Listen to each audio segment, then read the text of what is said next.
Ini kalau misalnya seorang leader yang dia memang jago ya dalam hal teknis, terbukti, baik itu dari sisi kepintaran teknisnya, mungkin dari pengalamannya juga, segala macam ya. Itu ketika diangkat sebagai manajer atau pimpinan, atasan, baik itu supervisor, manajer atau apapun.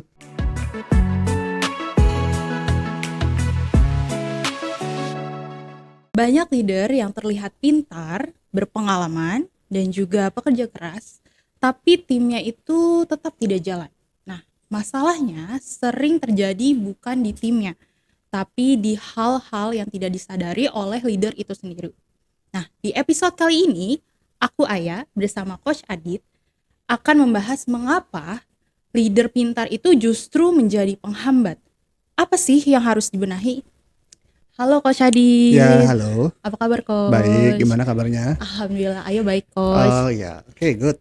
Oke Gimana? Coach. Jadi Coach, sebenarnya Mm-mm. kesalahan yang paling sering terjadi yang dilakukan leader pintar itu tuh apa sih Coach? Oke, Yang tanpa sadar tuh menghambat si tim gitu ya. Coach. Jadi ada leader yang pintar nih, Mm-mm, gitu ya. Pintar. Saya asumsinya nih pintarnya pintar dalam hal teknis ya. mm-mm, Biasanya kan kalau perusahaan tuh ngelihatnya itu, oh dia pintar jualan, misalnya jualan ya, mm-mm, kasusnya jualan, pintar jualan, gitu kan, targetnya tercapai terus, melebihi target, ujuk-ujuk nanti diangkat jadi manajer atau supervisor gitu ya. Dia punya tim, gitu ya. Jadi dalam hal ini keahliannya ya kepintarannya itu ya teknisnya, gitu ya.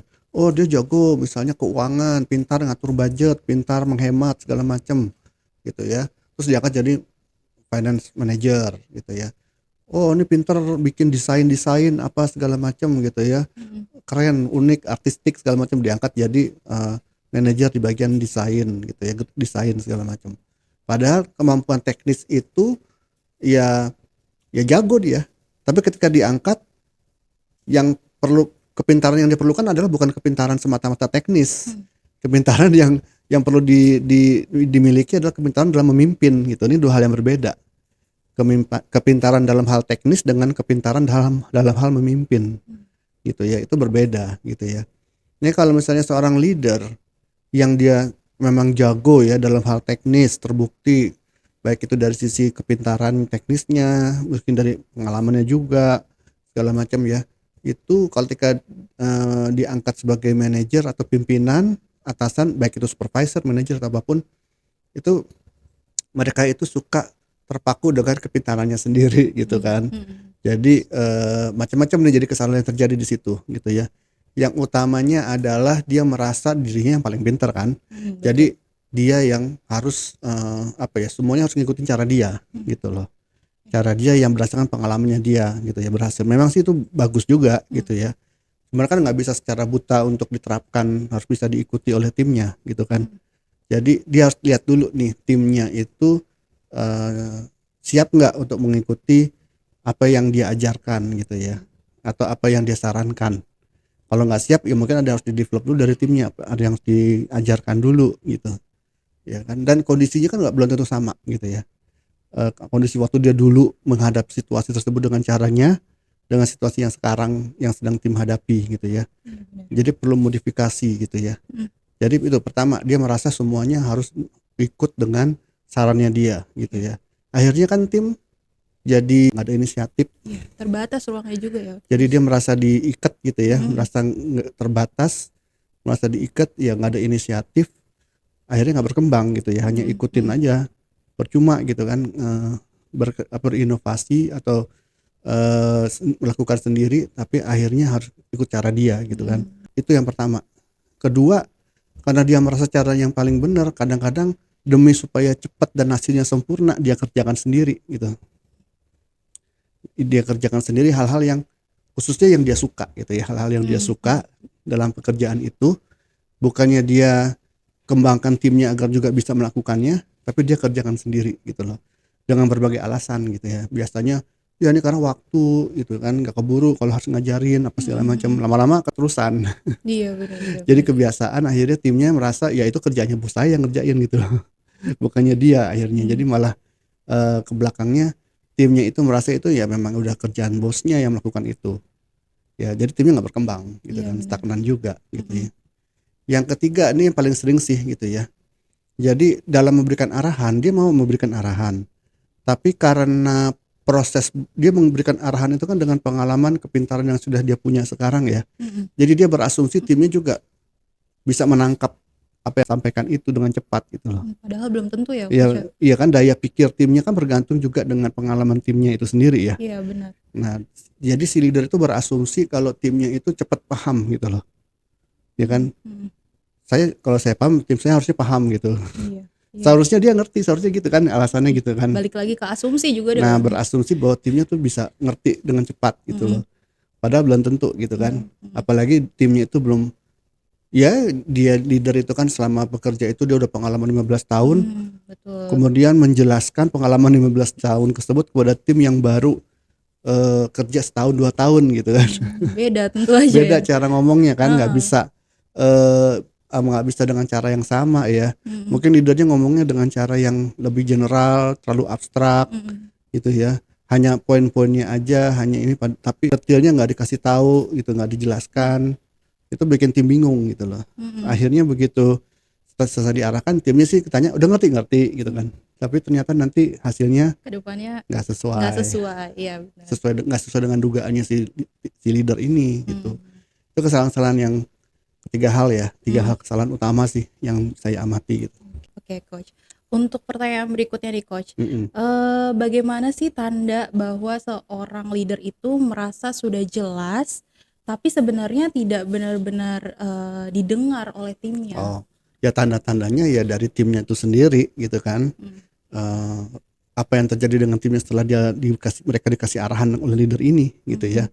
Ya tadi misalnya ketika ini juga sebetulnya suatu red flag juga ya, ketika dijelaskan timnya diem aja manut-manut, ketika ditanya udah jelas, udah ngerti, udah. Bilangnya udah gitu kan, orang Indonesia kan bilangnya gitu kan, udah. Ada pertanyaan nggak ada, diem. Bukannya mungkin jangan-jangan dia nggak tahu, mereka nggak tahu mau nanya apa karena saking nggak ngertinya gitu. Iya. Pikirannya udah pusing, Coach. Udah pusing, udah bingung gitu ya. Nah begitu udah selesai meetingnya, terbentuklah meeting tandingan ya. Jadi para tim ini meeting sendiri, bahas lagi apa yang dijelaskan tadi, nanti gimana sih bos tuh ngomong apa sih, maksudnya apa sih. Wah, jadi antar tim itu malah ribut sendiri gitu kan. Jadi ada rapat tandingan atau rapat susulan ya setelah leadernya pergi gitu ya. Yang tim itu masih bingung, masih berdebat aja tuh apa yang diminta oleh atau apa yang diinstruksikan oleh leadernya gitu kan. Saking nggak ngertinya gitu. Nah setelah itu biasanya juga terjadi kayak kejutan last minute gitu, last minute surprise ketika udah mencapai deadline, timnya ada nanya sesuatu yang fundamental gitu, yang dasar, yang seharusnya mereka sudah paham ketika diarahkan dulu waktu itu gitu loh. Jadi masih nanya lagi, emang sebetulnya bapak maunya apa sih? Iya, jadi bingung lagi gitu kan. Jadi padahal ini sesuatu yang harusnya mereka sudah paham gitu loh. Jadi menanyakan sesuatu yang dasar-dasar, yang basic-basic, padahal deadline-nya udah deket. Jadi mereka tuh nahan-nahan, nunda gitu ya, mencoba mengerjakan sesuai apa yang mereka anggap, apa yang mereka pahami, hasilnya nggak sesuai, terus timnya nanya lagi ke leadernya sesuatu hal yang ternyata hal yang basic gitu loh. Tapi ini balik lagi ke komunikasi juga nggak sih, Coach, dari leader?